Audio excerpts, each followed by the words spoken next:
I'm Steve Thomas, and welcome back to This Old House in Tucson, Arizona. Since we've been here, we've heard Tucsonans boast that their town is the oldest continuously inhabited town in North America. And for proof, they point to the fact that not too far from here, archaeologists have unearthed the remains of pit houses, suggesting human habitation here dating back to the 12th century. The first Europeans were the Spanish, who arrived in 1775 and built a large walled fortress, or presidio. And then over time, other structures, such as this one, were built within those walls. This is known as La Casa Cordova, and it was built in 1848 of adobe, as you can see here. It's part of the Tucson Museum of Art, so it will be preserved. And that's a good thing, because just about everything else that's old in Tucson has been pulled down, paved over, and modernized. It's a pity, really, but at least they saved this. Funding for This Old House is provided by... When it comes to tough hand tools, we're making a name for ourselves because they're made with a full lifetime warranty.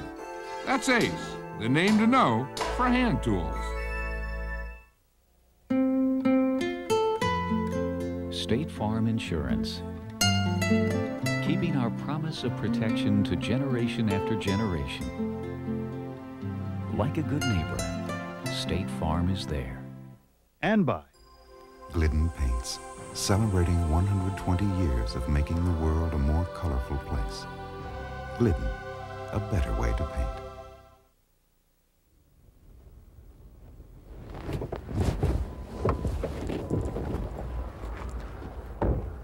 I don't know, Norm. Did I get it wrong? I come to the hot, dry desert. I can see my breath.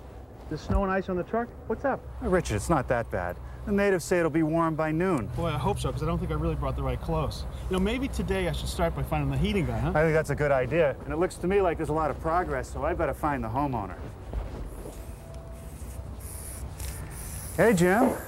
Hey, Norm, welcome back. Thanks. Good to see you. How's it going? Just great. It's been about a month since we've been here, and boy, it looks to me like things are flying. Guys are working 7 days a week. Really? And all the demo on the inside is complete? All completed. Good. And what's going on out here? Well, this is the new kitchen, and we wanted a larger window, so we're cutting in a bigger opening. We put this lintel in to accommodate a window that we actually took from another part of the house that we're now having revamped, and we're going to install it here. I like that. Throw nothing away. Throw nothing away. Is John McCaleb, our contractor, on the site? He is, and he's anxious to see you. Good. What's this, some new plastic piping? That's state of the art. I want to learn more about that. Well, this seems a little soft here. Did you have to put in a new trench? Yeah, it's a trench from the street. We brought in new gas and water lines. Oh, was that expected? Not really, but we'll live with it. Okay. Now, it seems to me, I remember this area was going to be your new outdoor kitchen space. Outdoor kitchen area. But I suppose on 30-degree days like this, you don't use this very much. I promise you, it'll get warmer. And a new fireplace. Right. Boy, nice fire. Seems to be working well. It's working very well. Great. What's going on up here? You have to tear off the roof? Yeah, the decking, as you can see, was pretty rotted, so we're just going to replace all of it rather than leave it. And was that expected? No, it really wasn't, but one of those things. Yeah, you open it up, you find new things. That's right. Wow, and look at this courtyard. What a transformation. It's coming along, isn't it? This is going to be a really nice space to have when it's finished. It will be. But you actually started this quite some time ago. Some of the columns were already here. I started about 12 years ago, and we got up to column height and then ran out of steam. So what was the dream? The idea was to create a big outdoor veranda, outdoor living space. It'll be open to the sky, have a lot of big potted plants around and furniture, and we'll actually spend a lot of time out here in summer and winter. Well, the system is pretty simple. On top of these columns, you've put these laminated beams with cross beams. Right. Built some stud walls and covered them with oriented strand board. How are they going to be treated? They'll be finished both sides with stucco to match the existing building. So it looks like a little parapet wall. That's exactly right. But it'll never be closed in. There's rooms. It'll always be open with vines and plants. And the slab, that's all new. That wasn't here. This is all new, and it'll be covered with San Marcos tile from Mexico. All right, that's going to be nice. It'll be. Now, this is sort of the transition point between the new addition and the old existing house. That's right. Hey, Here's John. Here's John.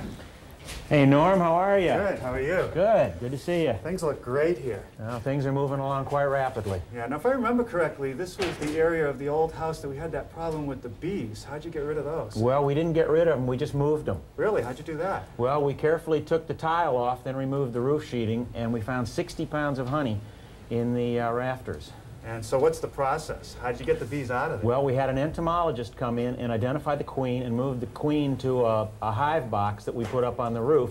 Then we smoke the hive, which makes the worker bees think that their hive is on fire. They come in and gorge on the honey one last time and then become very docile. So a bee specialist moved them to a new location, and we hope they're all happy. They're all happy. All right. Well, that area behind you was the old master bedroom. This is the new master bedroom area. Why don't you give me a tour? Well, Norm, everything that has concrete on grade is the new master bath.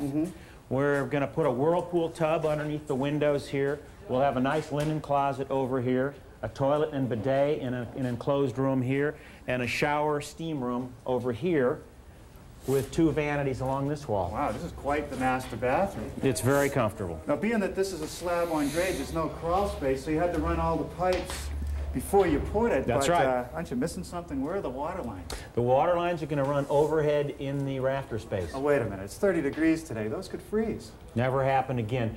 They will actually be down in the air-conditioned space. Okay. All right. Something different, I guess. And this is the sleeping area. There's plywood here, so is there a crawl space? About a 30-inch crawl space. What a great room. It's This huge. is a great room. It is huge. This last 10 feet will be a large walk-in closet. Now, this is where you can really see the advantage of these engineered joists. You were able to clear span this addition from one end to the other. We've clear spanned 22 feet. Wow. This is an amazing product. It's a 1/2-inch oriented strand board with a 2x3 top and bottom, creating an actual, like a wooden I-beam, and it does the job adequately. Yeah, well, we've been using them for a long time. Do you use a lot of them down here in the Southwest? We use a lot of them, Norm. We use more I-beams than we do conventional lumber now. And another fireplace in the master bedroom. I like that detail. What's the plan to finish it off, Jim? Well, in keeping with the existing fireplaces in the house, we're going to go to Mexico and try to get cut stone for the hearth and mantel, and we'll run it up and around and create a surround for the fireplace, and then above that we'll do a raised plaster relief that'll go on up to the ceiling. Nice. Typical Southwestern detail. No, Norm, it's Spanish colonial. I still got to get that part of it right. Now, these exterior walls, this is something I've never seen before, and it appears to be very soft. What is this? Norm, it's recycled styrofoam and cement. Styrofoam, so it's like the styrofoam in the ozone-eating coffee cups that I use. It is, except the good news is it is recycled styrofoam. Really? I'd like to find out more about this. Would you like to see some of it being installed? Sure. Follow me. Gentlemen, I'll catch up with you later. See you, Jim. Bye-bye. Bye, Jim. Norm, this is another private outdoor space that's going to accommodate a small workout pool. That's going to be nice. Oh, it's going to be great. Norm, say hello to Charles Latham. Charles is my contractor in town who installs this material. Hi, Charles. Good to meet you, Norm. Nice to meet you. Now, when did you get started building these walls? We just started this morning. So you've made a lot of progress in the last hour and a half. That's correct. You could never get that far with standard concrete block. So these are long units, and you're basically just stacking them up one on top of another. That's correct. And look at this, John. A mitered corner, you couldn't do that with concrete block. That's nice. How do you do this? It's real simple. I can show you right over here. Where do these units come from? Norm, we truck them in from California. So you've got, what's this, a jig? Yeah, that's correct. It's a jig, and we use a standard electric chainsaw. That cuts through this with no problem? No problem at all. I I'll show gotta you see right this.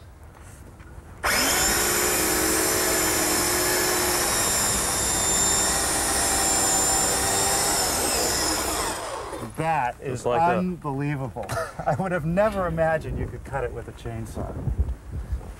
So that piece is ready to go? That's correct. I can just throw one in place for you right now. Wow, you carry that stuff around like it's nothing. How much does a unit weigh? A unit weighs 180 pounds. So they just fit together. Nice fit. It's like working with balsa wood, I guess. Now what's the next step? Oh, we'll just level and plumb it up here. Now, John, you actually started, though, with a standard concrete footing. That's correct. And I see no mortar whatsoever. There's just a little bit of foam underneath this first row. That's right, and then we vertically reinforce it and horizontally reinforce it every 15 inches, and then we solid grout it. That's where it gets its strength. So there's no problems with the building codes? No, they're the county and city are totally familiar with it and approve of it. All right. So, okay, now I want to see this foam. Now we just spot glue it, Norm, to hold it in place while we pour the grout. And this is the same type of foam that we use around windows and doors? That's correct, very typical. So you just puncture it a little bit, inject some, and that's going to hold it? And that's it. That's great. Now, it seems like these units are about 10 feet long or so, so right. That would be the equivalent of about maybe 15 concrete blocks. Right. How much do they cost? Well, they cost about $36 a panel, but what you have to keep in mind is that we can put these up in one fell swoop, and not only is the block up, but it's insulated inside and out. So it's about twice as much money, but you're a lot further ahead in the process. That's correct, and we get an R40 wall. That I'm impressed with. This is quite a system. It sure is.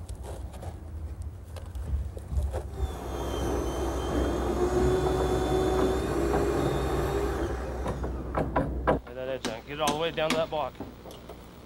Okay.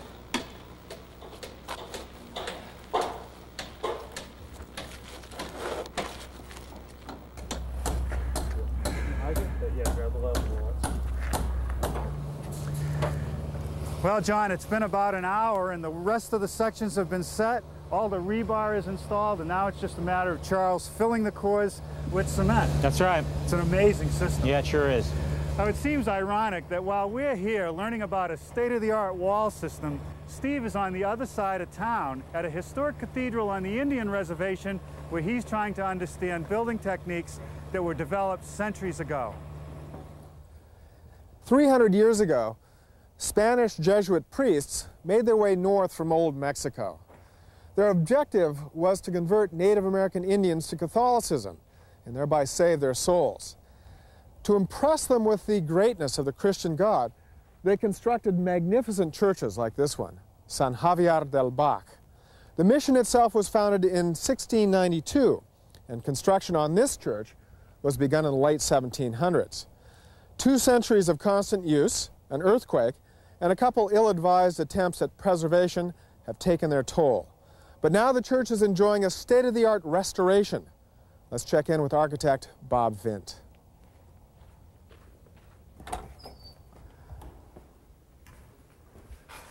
We're entering the nave, and what astonishes me, Bob, is the richness and elaboration of the interior compared to the starkness of the exterior. What explains that?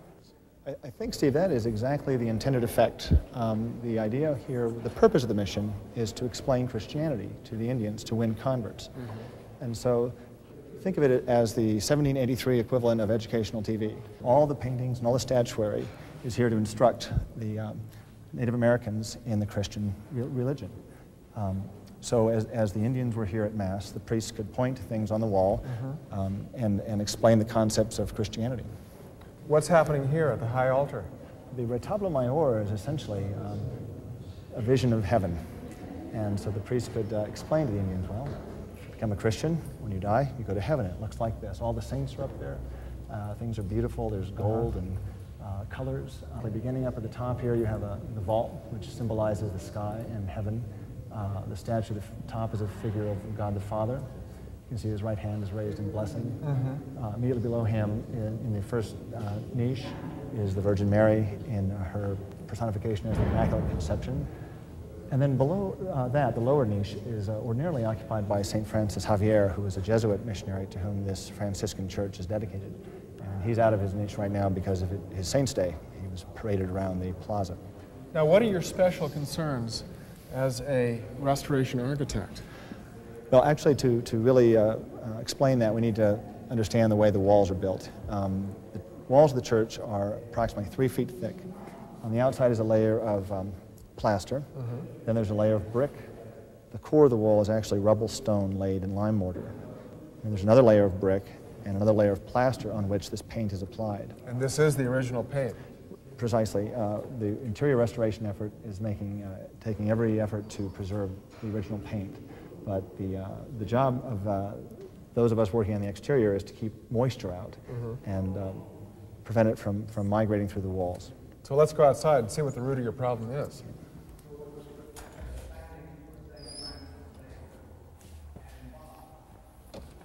Wow.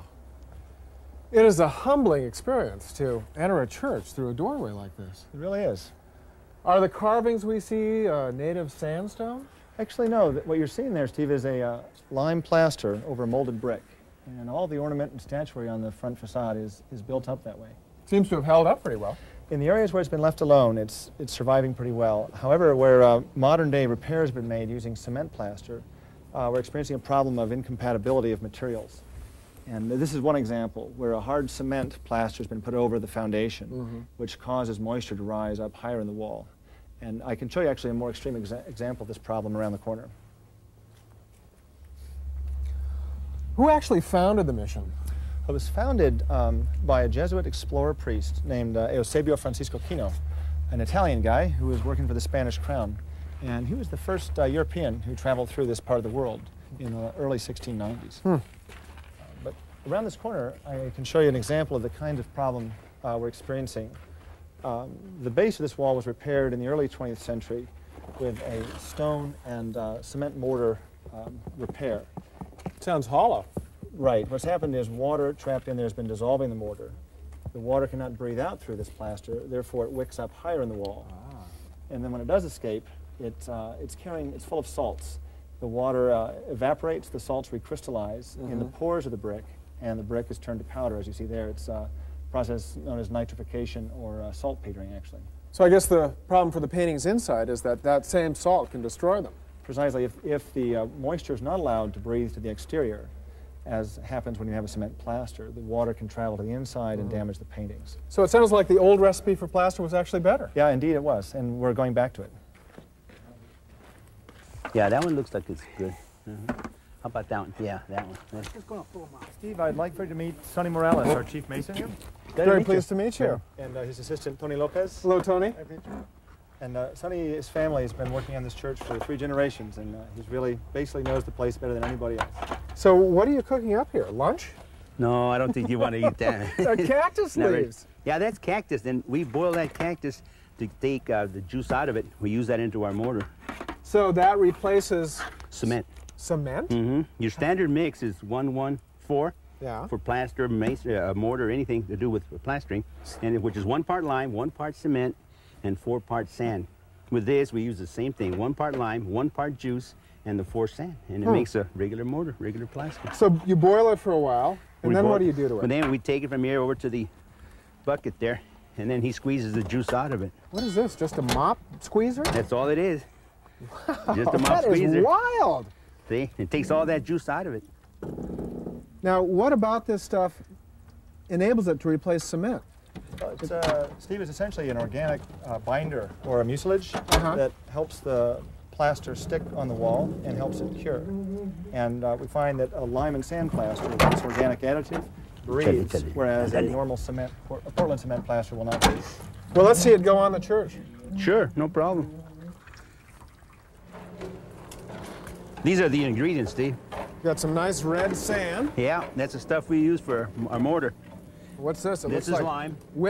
Looks like whipped cream, not lime. Right. Actually, it's lime cream, crème de cacao. We've been flaking the lime for a good month or so to ensure that it's fully hydrated and it makes a nice sticky paste. Ooh, it is nice and sticky. And you got the cactus juice. That's our famous cactus juice that we use. But what is this? Well, that's one modern material we've found to be useful, polypropylene fibers to resist shrinkage cracking. And you combine it all in the mixer? Right, everything's all mixed in one batch. And then you're ready to put it on the wall. Right, exactly.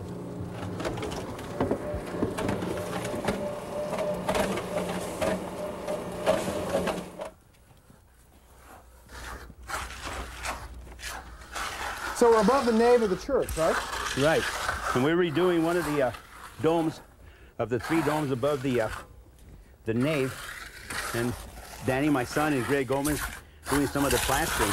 And as you can see, that stuff is just as creamy and just as smooth and spreads on real nice and easy compared to the conventional plaster.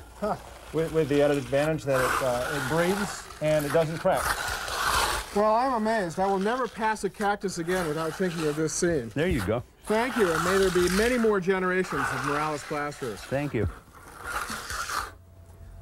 How is the project funded? All the funding is coming through donations, Steve, because the mission is still an active Catholic parish. It can't receive any government funding. There's a group called the Patronato San Javier. It's a nonprofit community board that's overseeing the project. Patrons of San Javier. Exactly. When do you think you'll be finished? We're hoping to wrap up the interior conservation this coming year, but the exterior really is an ongoing maintenance problem and sort of like the Golden Gate Bridge. Yeah, just keep doing it. That's it. Well, thanks very much for taking the time to show it to us. You're quite welcome, Steve. We wish you all the best of luck. We'll do what we can.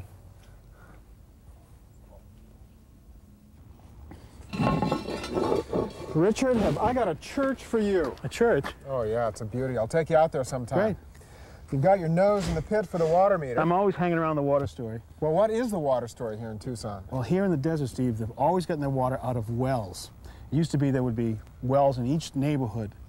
And now the city of Tucson still gets it from wells, but they distribute it through a water mains through all the neighborhoods. So you got a big main that runs down the middle of the street. Right. It breaks off to here to the water meter, and Dan LeBlue just ran a brand new water main into the building here using this 2-inch PVC piping.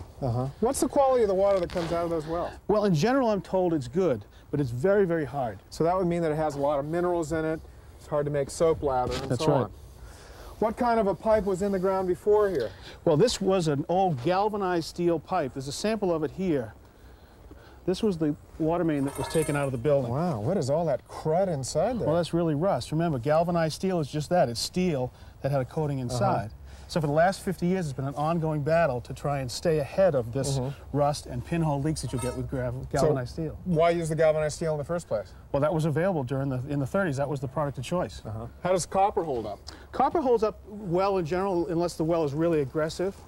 But you know what we're going to do here, Steve, about 18 months ago, the city of Tucson passed an approval to use a non-metallic plastic piping for plumbing. Let me guess, it's the same cross-linked polyethylene tubing that we've been using in our heating systems? Yeah, you guessed right. It's been around for what, 20, 25 years? 25 years. It's been used all over the world for heating and plumbing, and now it's available to be used for plumbing here in North America. Well, this is a retrofit. We're snaking a lot of plumbing. It must be dead easy to use this in a situation like this. Let me show you. Come on.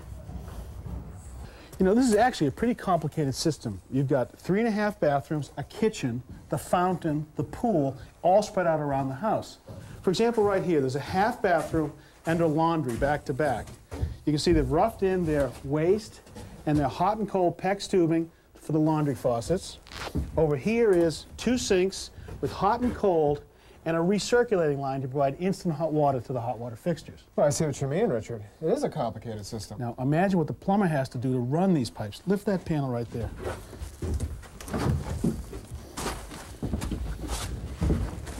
Ugh, there could be anything down here, Richard, even scorpions. Watch out. Hey, imagine being the plumber down there with your torch, your solder, your cutter, and 10-foot pieces of pipe. You'd be down there for days. Not a job I want. It's got to be a lot easier to fish long lengths of this PEX without having to make up connections below the floor level. That's right. And this is the easy crawl space. You know, out under the kitchen, it's only 11 inches deep. Now, come on out of there. Let me show you how the connections are made. Now, out here in the new work, the master bedroom and bathroom, Dan LeBlue, our plumbing contractor, is roughing in the PEX tubing to the lavatories. Hey, Dan, how you doing? Hello, Richard. Say hi to Steve. Hi, Steve. Hey, Dan. First time you've used this stuff? Yes, it is. Has it made you a believer? It sure has. Can you imagine trying to take a torch and solder copper underneath a small crawl space under this house? This is much better. I bet. Now, you're going to make a transition to copper here. Why don't you show Steve how the connections are made? Okay, first you cut a nice straight connection end. Right. Then this is an expander ring that you put onto the tubing, hold it back to small. No glue?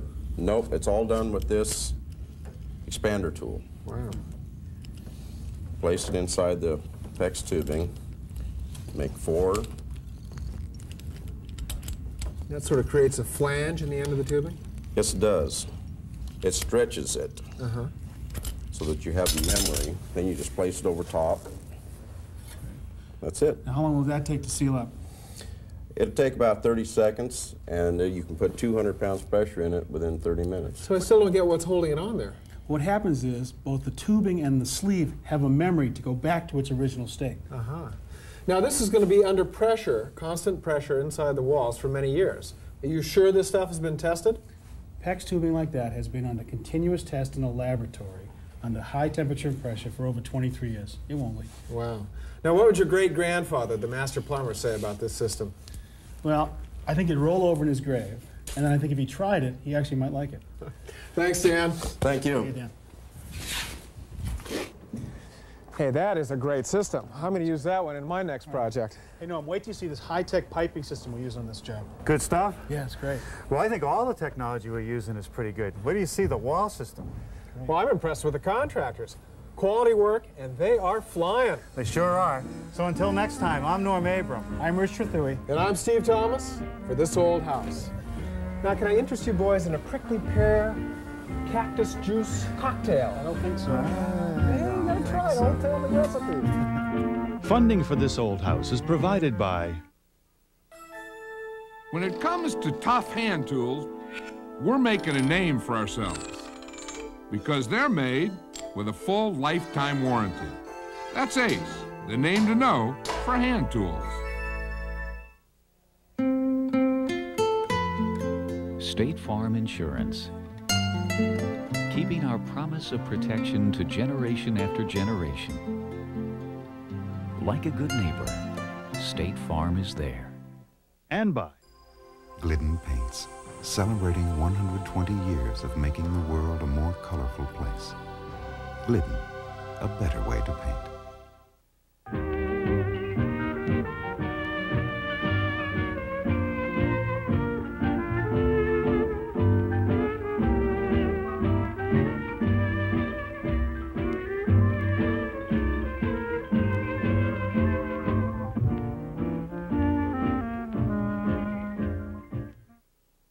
A production of WGBH, Boston. For videocassette copies of This Old House, call 1-800-255-9424. Please reference the show number on your screen.